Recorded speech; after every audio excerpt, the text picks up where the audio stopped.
Olá, jovem jurista! Este é o terceiro vídeo da série Regras e Princípios. No vídeo de hoje, a gente vai falar sobre Ronald Dworkin. No vídeo anterior, a gente viu as distinções quantitativas entre regras e princípios. Dworkin é o primeiro a fazer uma distinção qualitativa. Dworkin faz isso no livro Levando os Direitos a Sério. E, para você entender a distinção entre regras e princípios na obra desse jurista americano, você tem que entender três coisas da filosofia do direito dele. Primeiro, regras e princípios são, ambos, normas jurídicas. Segundo, regras e princípios possuem estruturas lógicas distintas. E terceiro, uma boa interpretação jurídica repousa necessariamente na melhor interpretação moral das regras da comunidade. A obra de Dworkin é, em grande medida, um combate ao positivismo jurídico do seu antecessor, Herbert Hart, que sustentava, em linhas gerais, que, em primeiro lugar, o sistema jurídico ou ordenamento jurídico era um sistema baseado apenas e tão somente em regras, e, em segundo lugar, em razão da textura aberta da linguagem, o juiz poderia decidir um caso de diferentes maneiras, porque a textura aberta da linguagem possibilitava diferentes interpretações. Mas não era só isso. Existiam casos, segundo Hart, que não existia regra específica para resolver este caso, e o juiz teria que integrar o ordenamento jurídico, e assim o juiz criaria o direito. Então Hart sustentava que o direito ou o ordenamento jurídico era baseado tão somente em regras, em razão da textura aberta dessas regras, que é oriunda da textura aberta da linguagem, o juiz decidiria casos de diferentes maneiras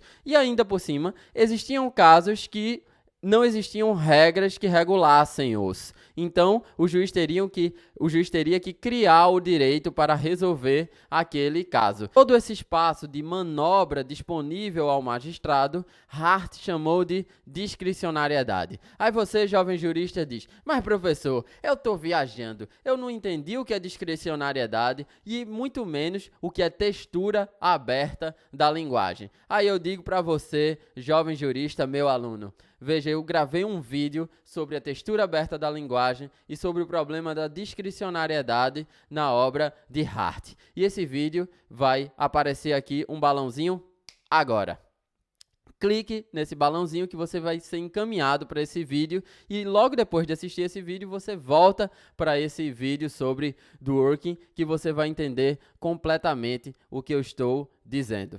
Legal? E aí, viu o vídeo sobre discricionariedade? Por que é importante ver esse vídeo sobre discricionariedade? Porque, para Dworkin, um sistema jurídico não poderia ser nunca discricionário. Veja, essa é uma preocupação muito clara na obra de Dworkin. No seu livro Levando os Direitos a Sério, Dworkin se indaga se os juízes decidem baseados em regras prévias ou eles criam as suas próprias regras, principalmente nos casos difíceis, e aplicam essas regras retroativamente aos casos. Isso porque Dworkin percebe que a Suprema Corte Americana cita princípios muito abstratos, muito generalizantes, e normalmente são princípios que não estão na Constituição, não são princípios escritos, e são princípios muito mais parecidos com princípios morais ou princípios políticos do que com regras jurídicas. Aí é que Dworkin se indaga. Veja, o que é que esses caras estão fazendo? O que é que os juízes estão fazendo? Eles decidem regras prévias ou eles decidem nas suas próprias convicções morais ou políticas? Dworkin chega à conclusão que os juristas do ponto de vista hermenêutico, eles se enganam. Por quê? O direito é muito mais baseado em princípios morais, em uma moralização da sociedade, do que em regras ou estratégias jurídicas. Agora, isso não significa que os juízes decidem como querem. Os juízes decidem de forma discricionária. Veja, Dworkin argumenta que os juízes não decidem desconsiderando as normas prévias ou baseado nas suas próprias crenças. Dworkin diz que o grande erro de Hart foi tornar ou considerar, observar teorizar acerca de um ordenamento jurídico de forma muito simplória, em que o ordenamento jurídico seria baseado apenas em regras. Dworkin diz que o ordenamento jurídico não pode ser visto dessa forma simples. O ordenamento jurídico é um sistema baseado tanto em regras quanto em princípios. É um sistema binário. É certo que os princípios Dworkin dividem em princípios jurídicos e princípios políticos. Mas o que interessa é que para Dworkin, ordenamento jurídico é igual à soma de regras e princípios. Mas veja que, apesar do sistema jurídico ser formado pela união de regras e princípios não são normas jurídicas iguais. Regras e princípios possuem algumas diferenças na sua estrutura lógica. Vamos primeiro abordar as regras e depois falaremos dos princípios. Para Dworkin, as regras, em primeiro lugar, elas são aplicadas à maneira do tudo ou nada. O que isso significa? Ou a regra é válida e ela tem que ser cumprida, tem que ser aplicada, ou a regra é inválida, ela não vai ser aplicada e tem que necessariamente ser excluída do ordenamento. Então veja, ou a regra é válida, tudo, e tem que ser aplicada, ou a regra é inválida, nada, e não vai ser aplicada. Por isso que tem essa ideia da aplicação à maneira do tudo ou nada. Se a regra é válida, é aplicada. Se a regra é inválida, não é aplicada e tem que ser excluída do ordenamento. Em segundo lugar, Dworkin diz que é possível enumerar todas as exceções previstas numa regra. A regra já traz no enunciado todas as suas exceções, e essas exceções são teoricamente enumeráveis, segundo Dworkin.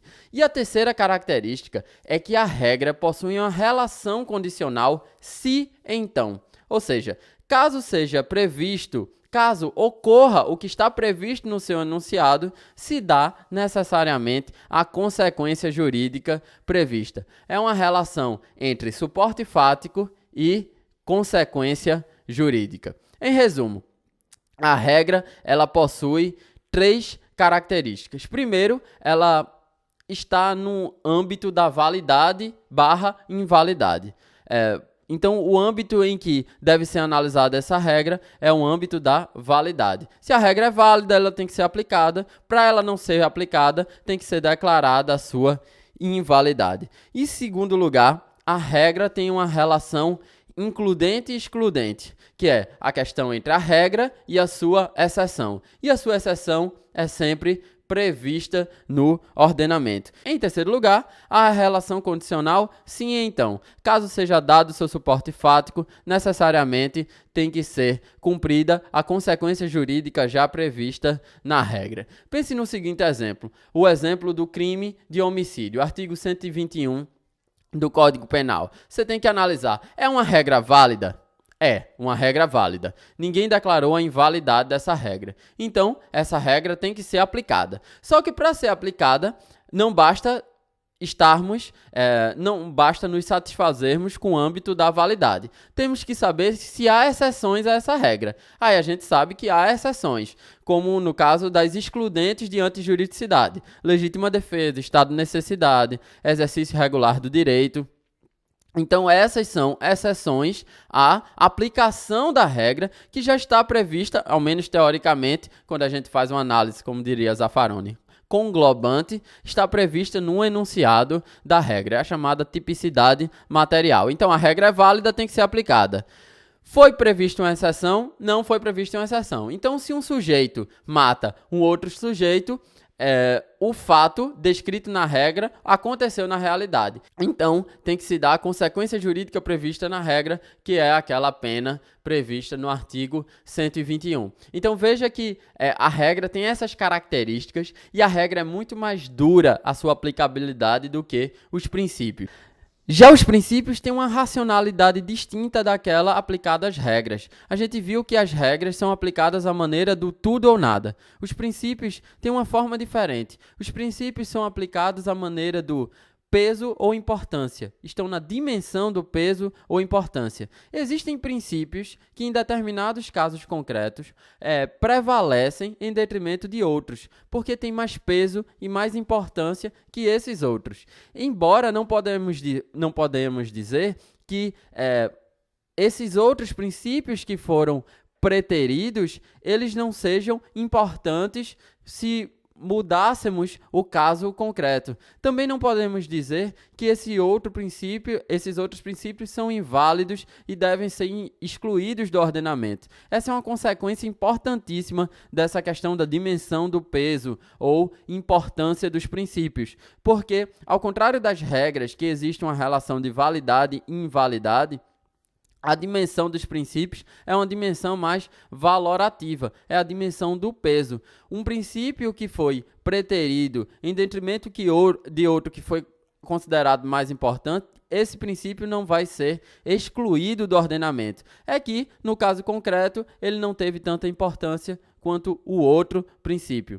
Além disso, um princípio não é exceção ao outro. Essa é uma outra grande diferença imposta por Dworkin. Dworkin ainda diz que, ao contrário das regras, os princípios, eles não são, as exceções aos princípios não são teoricamente inumeráveis, porque os princípios são mais, em regra, abertos do que as regras. A gente viu que existem regras que são mais abertas em princípios, só que normalmente são os princípios que são mais abertos e mais imprecisos que as regras. E a última diferença é que a relação condicional que temos na regra, aquela ideia de se e então, dado o suporte fático, tem que dar uma consequência jurídica específica, não existe nos princípios, porque em razão dessa abertura valorativa que existe nos princípios, em razão também da textura aberta da linguagem, os princípios não conduzem a uma única decisão jurídica, mas sim a decisões jurídicas variadas, a depender do caso concreto e a depender do contexto em que o princípio foi aplicado. Por exemplo, pense no conflito entre dois princípios. De um lado temos o direito à informação e de outro, o direito à intimidade ou à vida privada. Pense no caso concreto em que um paparazzi ou um sujeito tira fotos de alguém. Então, como é que a gente vai estabelecer se essas fotos podem ser publicadas ou não? Em que medida essas fotos são ofensivas à intimidade ou à vida privada da pessoa? Veja que direito é a lei do amante. Cada caso é um caso, principalmente quando falamos de princípios, porque esses princípios são sempre mais abertos do que algumas das regras. Mais uma vez, existem regras que são mais abertas do que os princípios. Mas esses princípios de direito à intimidade e direito ao acesso à informação ou à publicidade são coisas muito abertas. Então, temos que investigar o caso concreto. Há uma tendência de que, se a pessoa fotografada, a pessoa que foi vítima em tese dessa suposta ofensa, for uma pessoa comum, uma pessoa do povo, então o paparazzi ou o fotógrafo teria menos direito. Há uma tendência do juiz considerar que foi invasiva essa fotografia tirada sem autorização da pessoa. Só que se essa pessoa for uma pessoa pública, uma celebridade ou um homem público como um político, há uma tendência que os juízes deem prevalência ao direito à informação. Então veja que os princípios têm essa abertura que muitas das regras não têm. Então tem que se analisar o caso concreto para se analisar qual é o princípio que vai prevalecer. Veja que quando o magistrado diz que o princípio que prevalece é o princípio do acesso à informação, ele não está querendo dizer que o princípio à intimidade ou à vida privada é inválido e tem que ser excluído do ordenamento. É que naquele caso concreto, o acesso à informação de celebridades ou de homens públicos foi mais importante do que a vida privada. E em outros casos concretos, o princípio da vida privada e da intimidade de pessoas comuns devem prevalecer em detrimento do princípio do acesso à informação. É por isso que não é questão de validade ou invalidade e de que regra ou exceção. Na questão dos princípios, a dimensão é de peso ou a importância dos princípios para resolver um caso concreto. Qual é o princípio que prevalece no caso concreto?